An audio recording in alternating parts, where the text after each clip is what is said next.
जय हिंद, नमस्कार दोस्तों।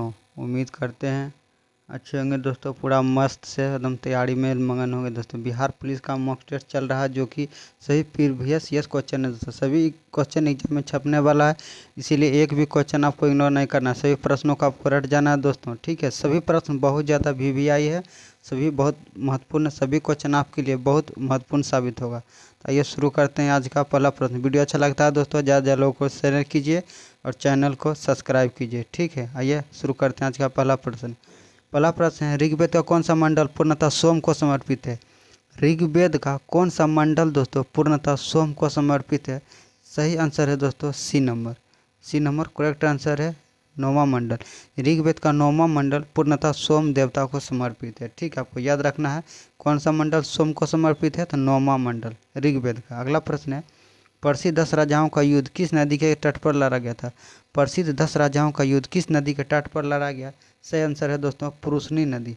सही आंसर क्या है? पुरुषनी नदी पर लड़ा गया। 10 राजाओं का युद्ध किस नदी पर लड़ा गया था? पुरुषनी नदी।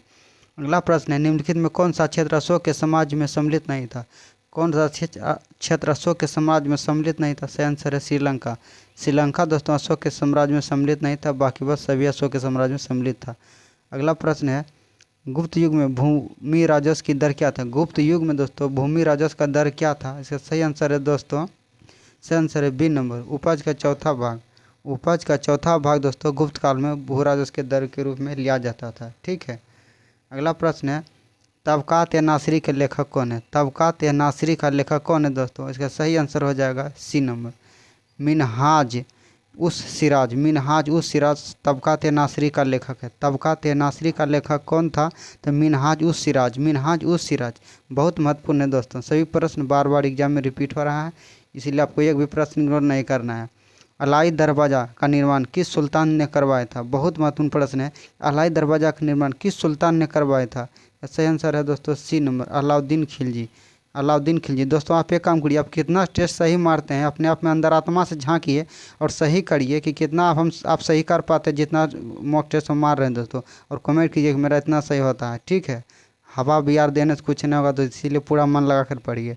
अलाई दरवाज़ा का निर्माण किस सुल्तान ने करवाया? से आंसर है अलाउद्दीन खिलजी। अलाउद्दीन खिलजी। अंग्रेजों ने श्रीरंगपट्टनम की संधि किसके साथ की थी? अरे अंग्रेजों ने श्रीरंगपट्टनम की संधि किसके साथ किया था? सही आंसर है सी नंबर टीपू सुल्तान। श्रीरंगपट्टनम की संधि कब हुआ था? 1792 में श्रीरंगपट्टनम की संधि हुआ था। श्रीरंगपट्टनम की संधि हुआ 1792 में अंग्रेज और टीपू सुल्तान के बीच। अगला प्रश्न, 1857 के विद्रोह का नेतृत्व दिल्ली में किसने किया था?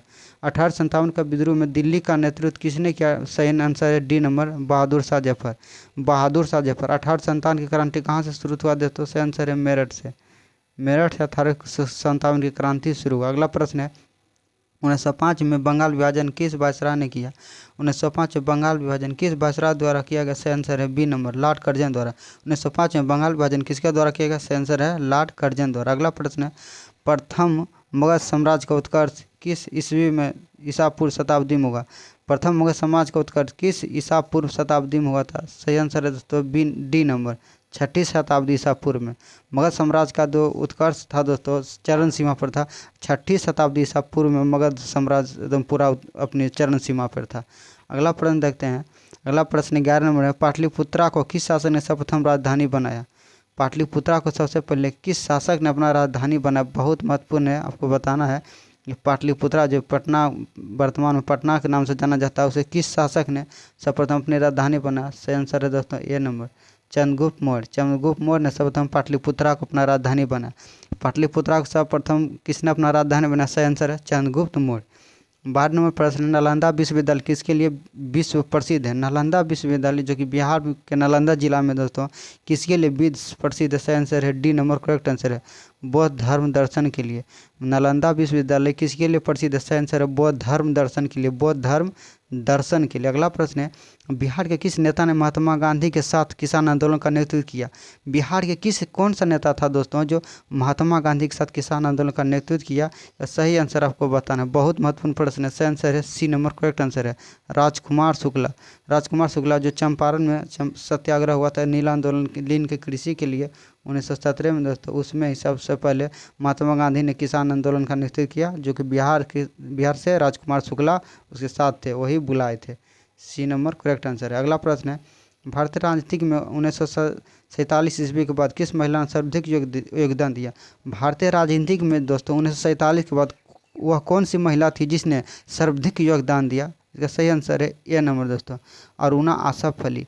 अरुणा आसफ अली ने सबसे अधिक महिला के रूप में योगदान दिया, ठीक है, 1947 के बाद। सही आंसर है ए नंबर, करेक्ट आंसर है अरुणा आसफ अली। एक कार की बैटरी में प्रयुक्त विद्युत अपघट कौन सा है? एक कार की बैटरी में प्रयुक्त विद्युत अपघट कौन सा है? सही आंसर हो जाएगा बी नंबर, करेक्ट आंसर हो जाएगा सल्फ्यूरिक अम्ल। एक कार की बैटरी में प्रयुक्त विद्युत अपघट कौन सा है? सल्फ्यूरिक अम्ल। अगला प्रश्न है, दूध किसका एक उदाहरण है? दूध किसका एक उदाहरण है? सही आंसर है दोस्तों सी नंबर, करेक्ट आंसर है इमल्सन का। दूध किसका उदाहरण है? तो दूध एक इमल्सन का उदाहरण है, इमल्सन। आपको याद रखना, दूध किसका उदाहरण है? तो इमल्सन का उदाहरण है। अगला प्रश्न, निम्नलिखित में कौन सी गैस ओजोन परत के अवक्षय के लिए उत्तरदायी है? वह कौन सा गैस है दोस्तों जो कि ओजोन परत जो वायुमंडल में पाया जाता है ओजोन परत के लिए अवक्षय के लिए उत्तरदायी है? ओजोन परत धीरे धीरे नष्ट हो रहा है, वह कौन सा गैस है जो ओजोन परत के लिए नुकसानदायक है? सही आंसर हो जाएगा दोस्तों डी नंबर, क्लोरोफ्लोरोकार्बन। क्लोरोफ्लोरोकार्बन से ओजोन परत का अवक्षय हो रहा है, इसीलिए क्लोरोफ्लोरोकार्बन ओजोन परत के अवक्षय के लिए उत्तरदायी है, ठीक है, डी नंबर करेक्ट आंसर है। अगला प्रश्न है, निम्नलिखित में किस खनिज द्वारा लोहा प्राप्त किया जाता है? निम्नलिखित में से किस खनिज द्वारा लोहा प्राप्त किया जाता है? इसका सही आंसर है डी नंबर, डी नंबर हेमोटाइट। हेमोटाइट द्वारा लोहा प्राप्त किया जाता है, ठीक है दोस्तों। किस खनिज द्वारा लोहा प्राप्त किया जाता है? सही आंसर है हेमोटाइट, जो कि लोहा का एक कष्क है। विटामिन सी का रासायनिक नाम क्या है? विटामिन सी का रासायनिक नाम क्या है? सही आंसर हो जाएगा दोस्तों ए नंबर, एस्कॉर्बिक अम्ल। विटामिन सी का रासायनिक नाम क्या है? एस्कॉर्बिक अम्ल, ठीक है। विटामिन सी सबसे अधिक मात्रा में किसमें पाया जाता है? तो आंवला में। आंवला में सबसे अधिक विटामिन सी पाया जाता है, ठीक, आपको याद रखना। अगला प्रश्न है, निम्नलिखित में कौन सा अम्ल सिरके में उपस्थित होता है? सिरका में कौन सा अम्ल उपस्थित होता है? सही आंसर है बी नंबर, एसिटिक अम्ल। सिरका में एसिटिक अम्ल, सिरका में सबसे अधिक मात्रा में एसिटिक अम्ल पाया जाता है। निम्नलिखित में किस में कार्बन नहीं होता है दोस्तों? किस में कार्बन नहीं होता? हीरा तो कार्बन का अपूर्व है दोस्तों, किस में कार्बन नहीं होता है? बहुत महत्वपूर्ण प्रश्न है, किस में कार्बन नहीं होता? हीरा में कार्बन होता है, और देखते हैं किस में कार्बन नहीं होता। ग्रेफाइट में भी कार्बन होता है, कोयला में भी कार्बन होता है, इसीलिए 21 नंबर का डी आंसर होगा, उपयुक्त में से कोई नहीं। हीरा भी कार्बन का प्रूफ है, ग्रेफाइट भी कार्बन का प्रूफ है, कोयला भी कार्बन का प्रूफ, इसीलिए सभी में कार्बन है, इसीलिए इसका उत्तर डी नंबर हो जाएगा। अगला प्रश्न है, सीवी रमन को भौतिकी का नोबेल पुरस्कार कब प्राप्त हुआ? सीवी रमन को भौतिकी में नोबेल पुरस्कार कब दिया गया दोस्तों? 1930 ईस्वी में। 1930 ईस्वी में सीवी रमन को भौतिकी का नोबेल पुरस्कार प्रदान किया गया, ठीक। अगला प्रश्न है, प्लास्टर ऑफ पेरिस का सूत्र क्या है? प्लास्टर ऑफ पेरिस का सूत्र क्या है? सही आंसर हो जाएगा D number, CaSO4 into half H2O। Plaster of Paris का सूत्र हो जाएगा CaSO4 into half H2O, plaster of Paris. अगला प्रश्न है, ध्वनि का वायु में वेग अनुमानतः कितना होता है? ध्वनि का वेग वायु में कितना होता है? बहुत महत्वपूर्ण प्रश्न है कि ध्वनि का वेग वायु में कितना होता है? ध्वनि का वेग वायु में कितना होता है? जिसका सही आंसर है सी नंबर दोस्तों। कहीं कहीं 332 मीटर प्रति सेकंड भी लिखा रहता है दोस्तों, इसीलिए सी नंबर उस तरह से सही आंसर है, 332 मीटर प्रति सेकंड ऐसे इसका होता है, ठीक है। अगला प्रश्न है, स्टील की कठोरता प्रदान करने के लिए उसमें किसकी मात्रा बढ़ाई जाती है? स्टील की कठोरता प्रदान करने के लिए किसका मात्रा बढ़ाया जाता है? सही आंसर है डी नंबर, क्रोमियम। स्टील को कठोर प्रदान करने के लिए क्रोमियम की मात्रा बढ़ाया जाता है तो स्टील कठोर हो जाता है।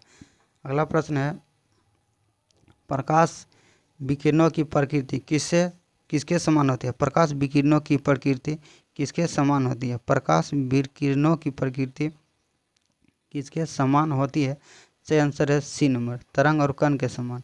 प्रकाश विकिरणों की प्रकृति किसके समान होता है? सही आंसर है तरंग और कण के समान। प्रकाश विकिरणों की प्रकृति किसके समान होता है?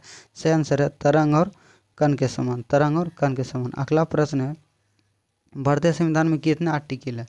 भारतीय संविधान में कितने अनुच्छेद हैं दोस्तों? सही आंसर है बी नंबर, 395 अनुच्छेद, 395 अनुच्छेद। अगला प्रश्न है कि भारतीय संविधान ने केंद्रीय सरकार की अधिवासी शक्तियों को किस में निहित किया जाता है?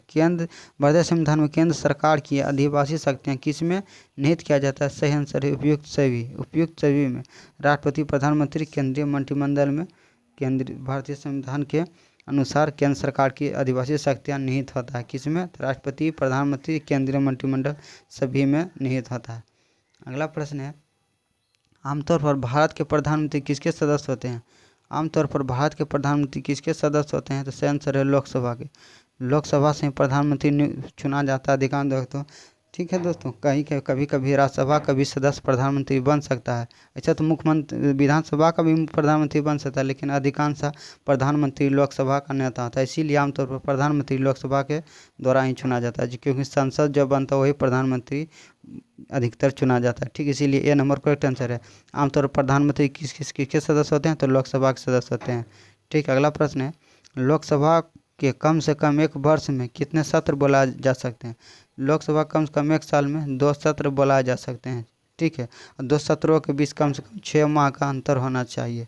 6 माह से अधिक का अंतर नहीं होना चाहिए। ठीक है, इसीलिए बी नंबर करेक्ट आंसर है। कौन सा राज्य सबसे अधिक प्रतिनिधि लोकसभा में भेजता है? कौन सा राज्य सबसे अधिक प्रतिनिधि लोकसभा में भेजता है? इसका सही आंसर हो जाएगा ए नंबर, उत्तर प्रदेश। उत्तर प्रदेश लोकसभा में 80 प्रतिनिधि भेजता है। उत्तर प्रदेश लोकसभा में 80 प्रतिनिधि भेजता है। अब बिहार लोकसभा में 40 प्रतिनिधि भेजता है। ठीक है दोस्तों, वीडियो अच्छा लगता है ज़्यादा लोगों को शेयर कीजिए, चैनल को सब्सक्राइब कीजिए। मिलता है अगले वीडियो में, तब तक के लिए जय हिंद, नमस्कार दोस्तों।